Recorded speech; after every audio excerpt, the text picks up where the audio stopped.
Avatar state is connected to the entire planet, feeling the flow of energy, the very life force of the world around them. It's a standoff between a warrior who has become one with himself and a warrior who has become one with the world. Aang makes the first move. With a gesture, four massive pillars of earth, each the size of a skyscraper, erupt from the ground. They're not just rocks. They're imbued with seismic energy, fast and incredibly dense. For any other opponent, this would be an inescapable cage. But for Goku, it's a simple test. Without a flicker of expression, his body weaves, torches, and phases through the gaps. He doesn't think, I must dodge. His body just does. The pillars slam into each other miles away, the impact shaking the very continent. Before the dust even settles, Aang shifts tactics. He pulls a colossal torrent of water from the massive lake, shaping it into 100 razor-sharp spears of ice. They blot out the suns as they fly towards Goku. Simultaneously, Aang unleashes a wave of fire, so intense it vitrifies the ground beneath it. This is the Avatar's strength, overwhelming, multi-pronged elemental attacks that force an opponent to defend from all sides at once. Goku's response is pure efficiency. As the ice spears close in, his body emits a pulse of divine ki. It's not a massive explosion, but a precise, controlled wave of energy that vaporizes every single spear of ice in an instant. The superheated steam meets the oncoming wall of fire, creating a massive, blinding cloud. Goku is gone. Aang, connected to the planet, feels for him. He feels the vibrations in the air. He senses a distortion directly behind him. He spins, creating a shield of swirling air dense enough to stop a cannonball. But he's too late. Goku is already there. A single, perfectly placed finger tap connects with the air shield. Not a punch, not a kick, just a tap. The concentrated energy of Ultra Instinct, focused on that single point, shatters the air shield like glass. The shockwave sends Aang tumbling through the air. This is the first true measure of the power difference. Aang's elemental constructs, which could level cities, are mere inconveniences to Goku. Goku's casual movements carry more force than Aang's most powerful attacks. But the fight is far from over. The Avatar state is not just about raw power. It's about versatility and adaptation. As Aang rights himself mid-air, his strategy evolves. He understands that direct, projectile-based attacks are ineffective. He needs to change the entire battlefield. With a deep, resonant roar that echoes with the voices of 1,000 avatars, Aang slams his fists together. The ground itself rebels. The entire landscape begins to churn. Mountains rise and fall. Canyons open and close like jaws. And the very tectonic plates shift under Aang's command. He's not just throwing rocks at Goku. He's trying to bury him under an entire planet's worth of earth. Goku is caught in the cataclysm. The ground beneath him vanishes. A chasm of molten lava gaping below. He simply leaps, his feet pushing off empty air. Rocky tendrils, guided by Aang, whip through the air trying to ensnare him.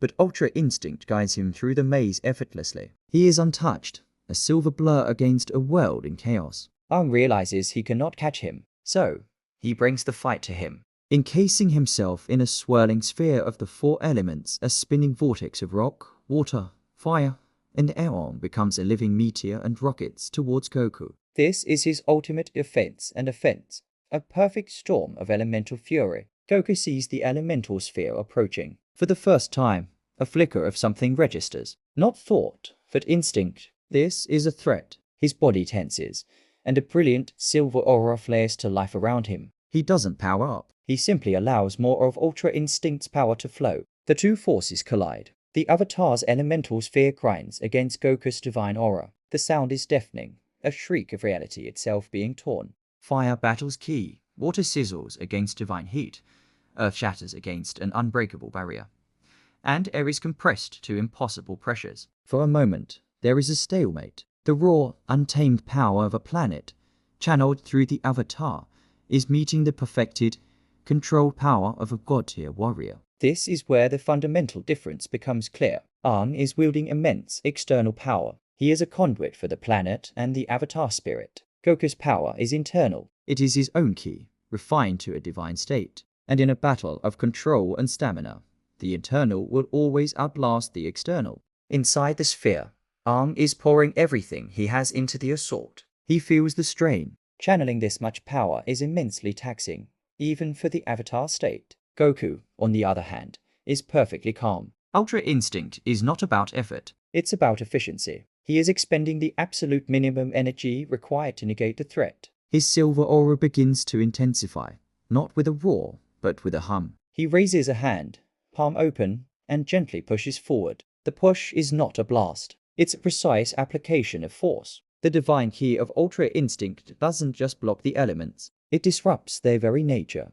The fire is extinguished, not by water, but by having its energy pattern unwritten. The water evaporates, its molecular bonds broken. The earth turns to dust, its structure disintegrated. The air shield dissipates, its pressure equalized. The elemental sphere collapses. Aang is left exposed, momentarily stunned by the sudden nullification of his ultimate attack. In that split second, Goku is in front of him. Time seems to slow down. Aang's eyes, wide with the collective shock of 1,000 avatars, meet Goku's serene, silver gaze. Goku's fist is pulled back. It moves forward, not with blinding speed, but with an inevitable, flowing grace. It's not a punch meant to destroy. Ultra Instinct doesn't act with malice. It acts to end the fight. The punch connects with Aang's solar plexus. There is no thunderous boom, just a soft thud. But the impact is absolute. A wave of perfectly controlled, divine energy flows from Goku's fist into Aang's body. This energy doesn't burn or break. It does something far more fundamental. It targets the connection. It flows through Aang's kai parts and directly strikes the link between him and the Avatar spirit.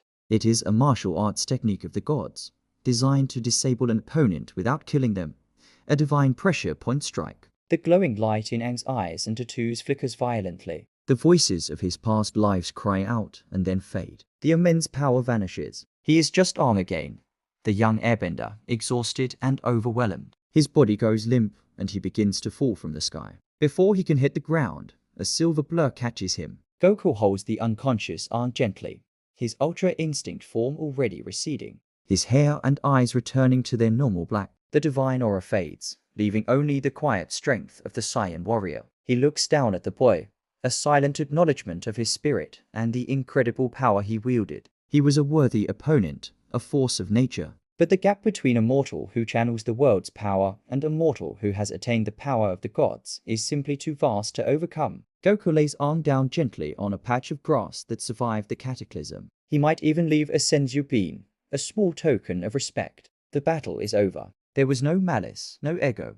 just a test of absolute limits. The Avatar, for all his incredible, world-bending power, faced a level of existence beyond the elements, beyond the spirit world. He faced a state of being that is, in itself, a perfect answer to any question a fight could ask. The winner, by a measure of sheer dimensional difference in power, speed, and combat philosophy, is Son Goku. But let's be clear, this is no discredit to Aang. The fact that the Avatar state could even force Goku to manifest his divine aura and engage directly is a testament to its unbelievable power.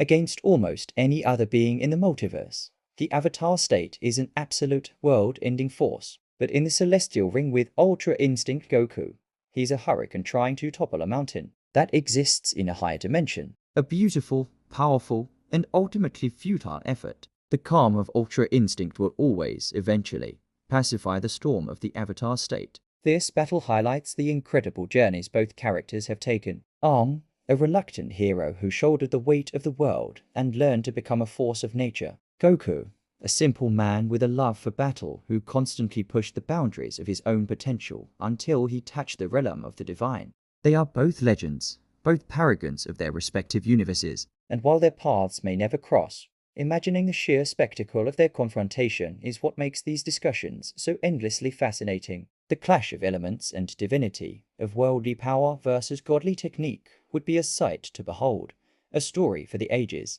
What do you guys think? Is there a path to victory for Aang that I missed? Could his energy bending have made a difference if he could land it? Let me know your thoughts down in the comments. I read every single one. Thanks for watching this epic breakdown.